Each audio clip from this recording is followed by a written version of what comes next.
Correct time ஃபேன்ஸுக்கு வணக்கம். நேத்து மேட்ச் தோல்விக்கு அப்புறம் ஆர்சிபியோட புள்ளி பட்டியல் எப்படி இருக்கு? ஸோ அவங்கனால குவாலிஃபயர் 1 விளையாட முடியுமா? அண்ட் டீம்ல புதுசா வந்து சேர்ந்த டீம் சைஃபோர்ட் அண்ட் முஷ்ராபானி இவங்க எப்போ டீமுக்குள்ள ஜாயின் பண்ண போறாங்க அப்படிங்கிற கம்ப்ளீட் அப்டேட்டை பார்க்கலாமா? அதுக்கு முன்னாடி ஃபர்ஸ்ட் டைம் சேனலுக்கு வரீங்கன்னா மறக்காம சப்ஸ்கிரைப் பண்ணி சப்போர்ட் பண்ணுங்க. அப்பதான் அப்டேட் எல்லாமே எங்களை வந்து சேரும். சரி வாங்க வீடியோக்குள்ள போலாம். ஸோ நேத்து match one of the worst loss அப்படிங்கிறத சொல்லி ஆகணும். ஏன் அப்படின்னா கிட்டத்தட்ட 15 ஓவரில் மேட்ச் கையில் இருந்தது. 170 ஃபார் 3 அப்படிங்கிற ஒரு ஸ்டேஜில் இருந்தாங்க. அதுக்கப்புறம் ஒரு ஓவருக்கு அப்புறம் பார்த்தோம் அப்படின்னா 173 ஃபார் 6 அப்படிங்கிற ஒரு ஸ்டேஜுக்கு போயிட்டாங்க. கிட்டத்தட்ட மிகப்பெரிய ஒரு ஃபால் டவுன் அப்படிங்கிறது அந்த இடத்துல நடந்துச்சு. ஸோ அதற்கான காரணம் டிம் டேவிட்டுக்கு இன்ஜுரி அப்படிங்கிறது ஒரு பக்கம் இருக்கட்டும். ஸோ ஃபர்ஸ்ட் பாலே ரொமேரி சப்போர்ட் கண்டிப்பாக அவருடைய ரோல் அதுதாங்க. கிளியர் கட்டாக முதல் பால்ல இருந்து அடிச்சாகணும், அப்பதான் ப்ரெஷர் இருக்காது.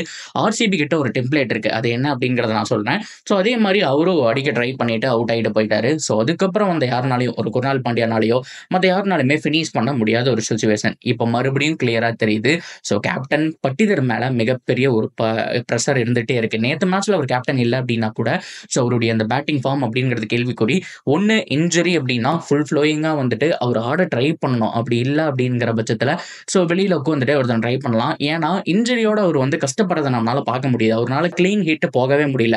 ஃபர்ஸ்ட் எல்லாம் சாதாரண பாலை தூக்கி கடாசிடுவார், கிரவுண்டை விட்டு வெளியில போகும், எங்கெங்கேயோ சிக்ஸ் அடிப்பாரு. ஃபாஸ்ட் பவுலராக இருந்தாலும் ஸ்பின்னராக இருந்தாலும் சரி. இப்போ அவர் அடிக்கிற பால் ஃபுல்லாமே கிரவுண்டுக்குள்ள தாங்க விழுகுது. அந்த அளவுக்கு தான். அதுக்கு அவருக்கு பவர் இல்லைங்கிறது கிடையாது, ஹேண்டில் அந்த பெயின் இன்னும் இருக்குங்க. அவரோட ரைட் ஹேண்ட் இன்னும் ப்ராப்ளத்தில் இருக்கு அப்படிங்கிறத இந்த இடத்துல பார்க்குறோம். ஸோ கூடிய விரைவில் ஒரு டெசிஷன் எடுக்கணுங்க. அப்படி இல்லைன்னா அவர் ரெஸ்ட் எடுத்ததுக்கப்புறம் பிளே ஆஃபுக்காவது வர சொல்லணும், ஒரு மேட்ச் ஆகுது அவரை பெஞ்ச் பண்ணணும் அப்படிங்கிறது. ஏன்னா ஜிதேஷ் சர்மாவும் நீங்கள் கேப்டனாக பார்க்குறீங்க அப்படின்னா இம்பாக்ட் பிளேயராக வேற யாராவது ஒருத்தருக்கு சான்ஸ் கொடுக்கலாம். இன்ஜுரி இருக்கிறாருங்கிறதுனால தான் ஒரு ஃபீல்டிங்கே பண்ணுறது கிடையாது. கையில் ஈது பால் பட்டு இன்ஜுரி எச்சா ஆகிடும் அப்படிங்கிறதுனால. ஸோ அப்படி பார்க்கும்போது பேட்டிங்கும் ஒரு மேட்ச் தராம ஸோ பிளே ஆஃப்ல அவர் ஃபுல் ஃபிட்டாக இருந்தால் ட்ரை பண்ணலாம்ங்கிறது தான். ஸோ அதுக்கு பதிலாக இம்பாக்ட் பிளேயராக வேற யாராவது கொண்டு வந்து கூட ஓரளவுக்கு பேட்டிங்கில் புஷ் பண்ணி கொடுக்கறதுக்கு ட்ரை பண்ண சொல்லலாம். சரி ஓகே, இப்போ ஆர்சிபியோட நிலைமை எப்படி இருக்கு அப்படின்னா குவாலிஃபயர் 1 விளையாட வேண்டிய இந்த டீம் எலிமினேட்டர் விளையாடுவாங்க அப்படிங்கிற மாதிரி தாங்க தோணுது. இந்த ஆர்சிபி அணி கனவுலையே நினைச்சாலும் இந்த ஒரு டீமை மறுபடியும் ஃபார்ம் பண்ண முடியாது.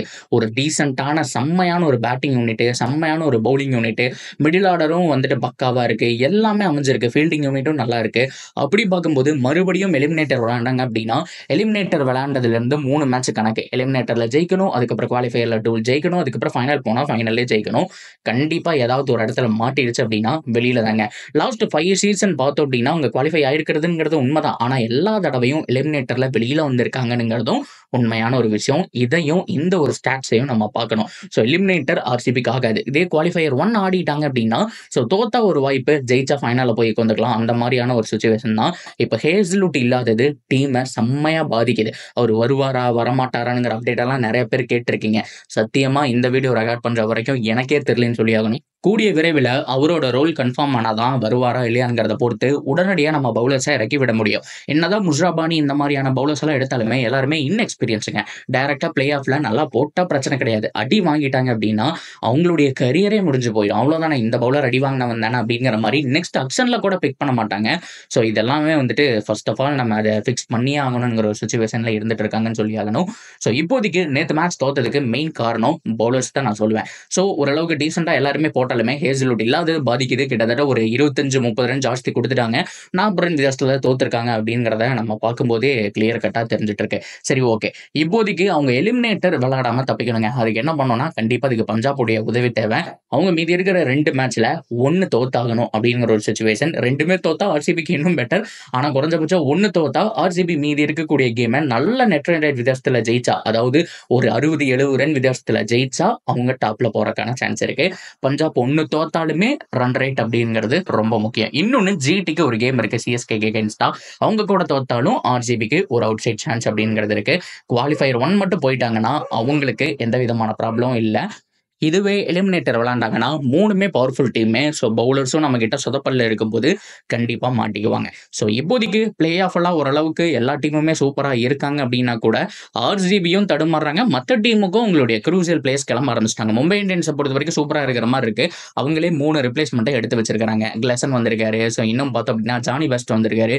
ஸோ அவங்களுக்கு ரொட்டேட் பண்ணுறதுக்கு அவங்களுக்கும் ஆள் இருக்கு. அவங்களும் பிளே ஆஃப்ல இந்த ஒரு 2 மேட்ச் விளையாண்டதுக்கு அப்புறம் அவங்களும் திணறதுக்கான சான்ஸ் கூட இருக்கு. அதையும் நம்ம பார்க்கலாம். ஸோ பட் பட் இருந்தாலுமே ஆர்சிபி பண்ண வேண்டிய விஷயம் இருக்கக்கூடிய ஒரு கேமை எல்எஸ்ஜியை ஒரு நல்ல ரன் ரேட் வித்தியாசத்தில் ஜெயிக்கணும். ஒரு 150 ரன் 160 ரன்குள்ள அவங்கள சுருட்டிட்டு அது ஒரு 15 ஓவரில் அடிக்கிறதா இருக்கட்டும். அப்படி இல்லைன்னா அவங்களுக்கு ஒரு 200 ரன் டார்கெட் கொடுத்துட்டு அவங்கள ஒரு 120 130 ரன்ல ஆல் அவுட் பண்ணுறதா இருக்கட்டும். ஸோ இந்த மாதிரிலாம் பண்ணுறாங்க அவங்களுடைய ரன் ரேட்டும் மேலே போகும். அது மட்டும் இல்லாமல் செகண்ட் பொசிஷன் இல்லைன்னா ஃபர்ஸ்ட் பொசிஷன் சான்ஸ் கம்மி தான், செகண்ட் பொசிஷனுக்கான சான்ஸ் அப்படிங்கிறத பார்க்கலாம். அப்படி இல்லைன்னா என்னங்க பண்ணுறது, எலிமினேட்டர் தான் விளையாடாங்கணும். ஸோ எலிமினேட்டரில் மும்பை இந்தியன்ஸ் அப்படின்னா மும்பை இந்தியன்ஸை ஜெயிக்கணும். அடுத்தது அங்கே போனோம்னா பஞ்சாபோ ஜிடிஏ தோத்துட்டு கீழே வந்திருப்பாங்க, அவங்கள ஜெயிக்கணும். அதுக்கப்புறம் ஃபைனலும் போகணும். நல்ல டீம் சூப்பராக செட் ஆகிருந்தது, இடையில நிறைய மாற்றங்கள்னால அப்படியே சொதப்பிடுச்சுன்னு சொல்லிடுறது தான் மிக முக்கியமான ஒரு விஷயம். சரி, ஓகே, தட்ஸ் வீடியோ கைஸ். பொறுத்திருந்து பார்ப்போம் என்ன நடக்க போகுது அப்படிங்கிறத.